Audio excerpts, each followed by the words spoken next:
என் சாதி பொண்ணு இன்னொரு சாதிக்காரன் விரும்புகிறான். சாதி கலப்பு ஏற்பட்டால் என்ன ஆகிறது?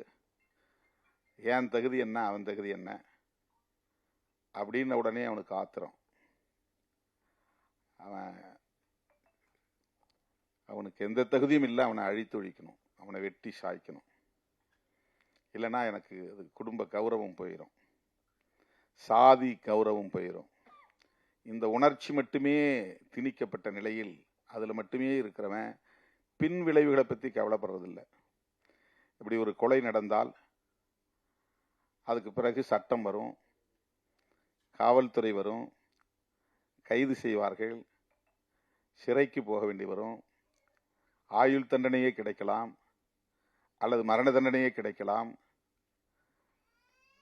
நம்முடைய குடும்பம் சிதறி போகும், நம்முடைய மனைவி நடுத்தெருவிலே நிற்பாள், நம்முடைய பிள்ளைகள் நடுத்தெருவிலே நிற்பார்கள், அவர்களை கவனிக்க ஆள் இல்லாமல் போய்விடுவார்கள், நம்முடைய ஒட்டுமொத்த குடும்பமே சிதறி போகுமே என்றெல்லாம் சிந்திக்க அவனுக்கு இடம் தராது.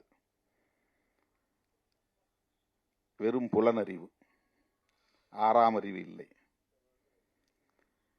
தன்னை சுற்றி 360 டிகிரியிலும் கண்காணிக்கிறவர்கள் இருக்கிறார்கள், கேமராக்கள் இருக்கின்றன, அரசு இருக்கிறது, சட்டம் இருக்கிறது. நாம் விரும்பினாலும் விரும்பாவிட்டாலும் சட்டம் தன் கடமையை செய்யும். அதிலிருந்து தப்ப முடியாது. அமைதியான குடும்பம் சிதறி போகும்.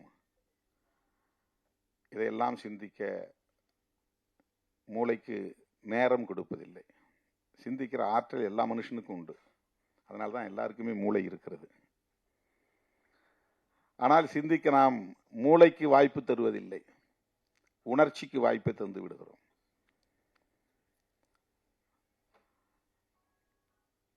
விலங்கினங்களிலிருந்து மனிதன் வேறுபடுவது இந்த ஆறாம் அறிவின் மூலம்தான்.